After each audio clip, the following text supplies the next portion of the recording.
Ukraine के युद्ध का आज 5वां दिन है। कहा तो युद्ध विराम की उम्मीद थी और अब जंग के और भीषण होने का खतरा मंडराने लगा है। दरअसल पश्चिमी देशों के प्रतिबंधों पर रूसी राष्ट्रपति व्लादिमीर पुतिन ने पलटवार किया है। उन्होंने अपनी न्यूक्लियर फोर्स को हाई अलर्ट पर रहने का ऑर्डर दिया है। साथ ही साथ पुतिन के इस फरमान से अब परमाणु हमले का डर भी सताने लगा है। ऐसे में बड़ा सवाल कि क्या यूक्रेन की लड़ाई वाकई तीसरे विश्व युद्ध यानी वर्ल्ड वॉर 3 में बदल जाएगी? ये रिपोर्ट देखिए।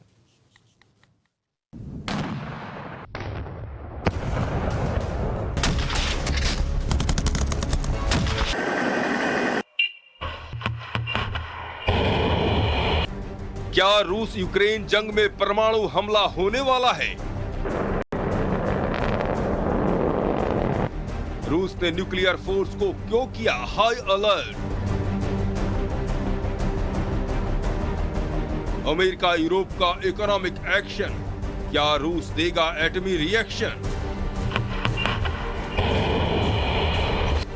यूक्रेन से जंग में पुतिन के दिमाग में क्या चल रहा है? यूक्रेन में रूसी हमले का आज 5वां दिन है। मिसाइलों और रॉकेट से वार पलटवार का खेल जारी है, लेकिन अब इस जंग के बहुत भीषण होने का खतरा मंडराने लगा है। वजह है पुतिन का वो फरमान जिसमें उन्होंने रूसी आर्मी की न्यूक्लियर फोर्स को हाई अलर्ट मोड में आने का हुक्म दे दिया है। Уважаемые коллеги, вы видите, что западные страны предпринимают не только недружественные действия в отношении нашей страны в экономической сфере, я имею в виду нелегитимные санкции, о которых все хорошо знают, но высшие должностные лица ведущих стран НАТО допускают и агрессивные высказывания в адрес нашей страны. Поэтому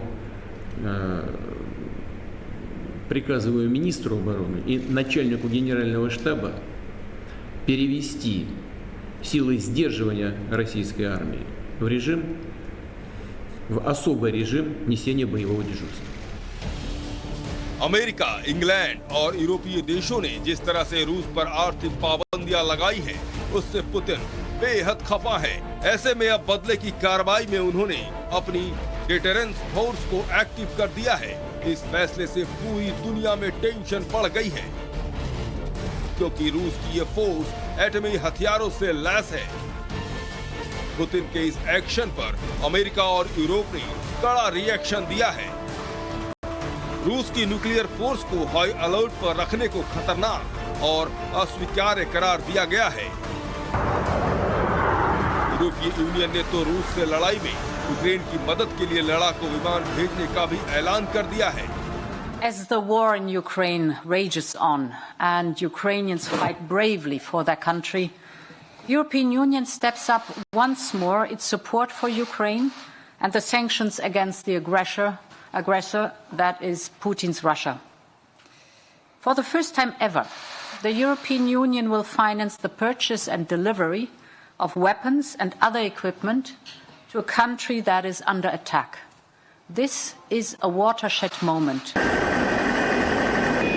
ऐसे में सवाल उठता है कि क्या यूक्रेन रूस की जंग थर्ड वर्ल्ड वॉर में बदल जाएगी, क्योंकि इसका अंदेशा अमेरिकी राष्ट्रपति जो बाइडेन खुद एक इंटरव्यू में जता चुके हैं। उन्होंने एक दिन पहले ही कहा, आपके पास 2 विकल्प हैं। तीसरा, विश्व युद्ध शुरू करें, रूस के साथ सीधे युद्ध में जाएं, या दूसरा, ये सुनिश्चित करें कि जो देश अंतर्राष्ट्रीय कानून के विपरीत काम करे उसे इसकी कीमत चुकानी पड़े।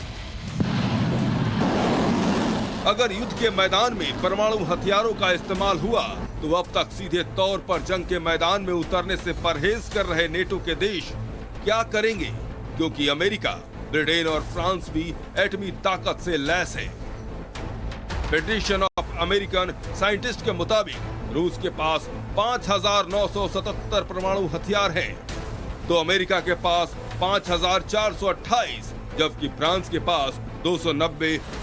दुनिया की शांति के लिए जरूरी है कि परमाणु हथियार महज आंकड़ों में ही सिमटे रहे, इनका इस्तेमाल किसी भी सूरत में न हो। लेकिन इस बीच यूक्रेन में युद्ध और मौत का तांडव जारी है।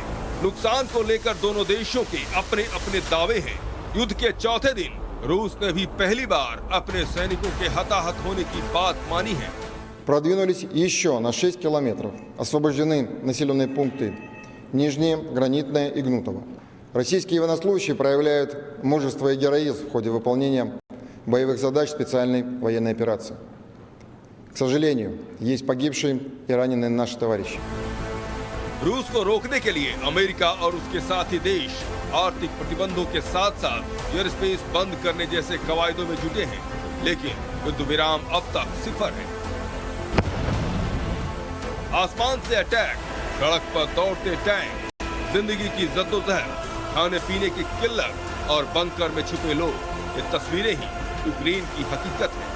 आलम यह है कि अब तक करीब 4 लाख लोग रिफ्यूजी बन चुके हैं। ऐसे में बड़ा सवाल यह है कि युद्ध का अंत आखिर कब होगा। Bureau report, times now Navbharat.